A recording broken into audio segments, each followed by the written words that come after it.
দৰঙৰ ঢোলাত প্ৰবঞ্চনাৰ বলি এজন লোক।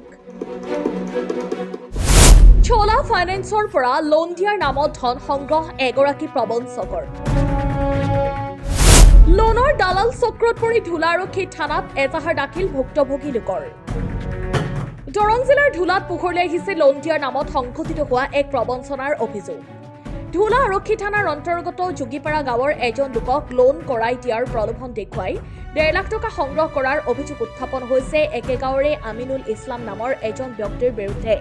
অভিযোগ অনুসৰি যোগীপাৰা গাঁৱৰ শাহজাহান আলীক চোলা ফাইনেন্সৰ পৰা লোন কৰাই দিয়াৰ আশ্বাস দি বিভিন্ন সময়ত মুঠ প্ৰায় 1.5 লাখ টকা সংগ্ৰহ কৰে আমিনুল ইছলামে। কিন্তু প্ৰায় 6 মাহ অতিক্ৰম কৰাৰ পিছতো লোন মঞ্জুৰ নহল, লগতে সংগ্ৰহ কৰা ধনো ঘূৰাই দিয়া হোৱা নাই বুলি অভিযোগ কৰিছে ভুক্তভোগীয়ে। ভুক্তভোগী শাহজাহান আলীৰ অভিযোগ, প্ৰতিবাৰেই বিভিন্ন অজুহাত দেখুৱাই সময় পাৰ কৰি আহিছে প্ৰবঞ্চক আমিনুল ইছলামে। কেৱল সেয়াই নহয়, এই ঘটনাৰ সৈতে এটা দালাল চক্ৰ জড়িত থকাৰো সন্দেহ প্ৰকাশ কৰিছে তেওঁ। তেওঁৰ দাবী, এই চক্ৰই একে কৌশল অৱলম্বন কৰি বহু লোকৰ পৰা এনেদৰে ধন সংগ্ৰহ কৰি আহিছে। উপায়ন্তৰ হৈ শেষত শাহজাহান আলীয়ে অভিযুক্ত আমিনুল ইছলামৰ বিৰুদ্ধে ঢোলা আৰক্ষী থানাত এখন লিখিত এজাহাৰ দাখিল কৰিছে।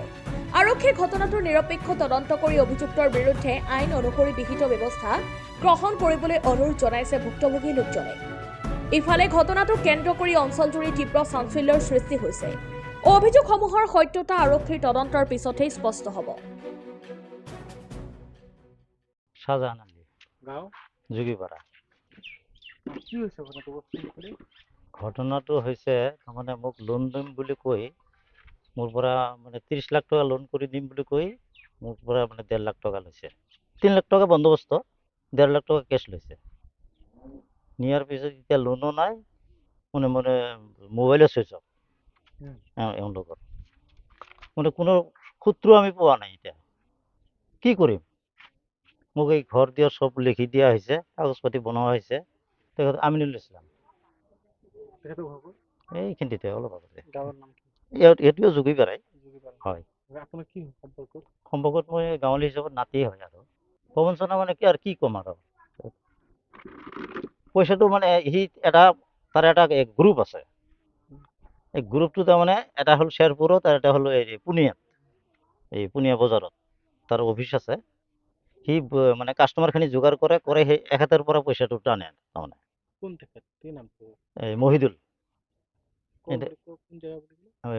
পুনিয়াত, মহিদুলৰ ঘৰটো পুনিয়াত। তাৰ ঘৰতো অফিচ আছে। অফিচত তাৰমানে মানুহটো লৈ যায়, এই যোগাৰ কৰি লৈ যায়। লৈ যোৱাৰ পিছত সেই ভালকে বুজাই কিনে পইচাটো লৈ লয়। সিয়ে ভাগ পায় এটা, কিবা এটা নাপাৱা নহয়। মই তাক কৈছো, বাৰে বাৰে কৈছো, তই যে এনেকুৱা কৰি কাষ্টমাৰ গ'লে যোগাৰ কৰি দি আছা, কিন্তু দুখী কিন্তু তই, কিবা হ'লে তোকে ধৰিম। কয় হ'ব। সেইবুলি আজি ঘূৰে আছে। তাৰপিছত এই মই হেৰি কি কয়, মুজিবৰ বুলি এটা ল'ৰা আছে টাৰ্ণিঙত, তাৰ পৰা পইচা 30,000 মান খৰচা কৰাইছে। 1.5 লাখ আৰু কামটো হোৱাৰ পিছত আৰু দিব লাগিব 1.5 লাখ। 3 লাখ টকা বন্দোবস্ত।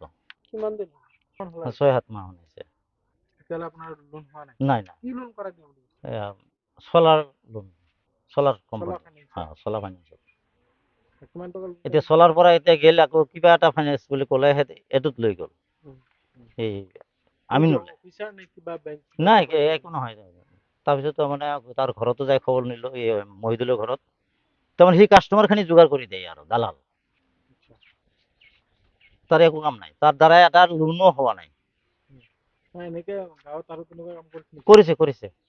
এই শুক্ৰৰ এটা কৰিছে, তাক 10,000 টকা খৰচা কৰাইছে। আফচাৰক কৰাইছে 40,000 টকা খৰচা।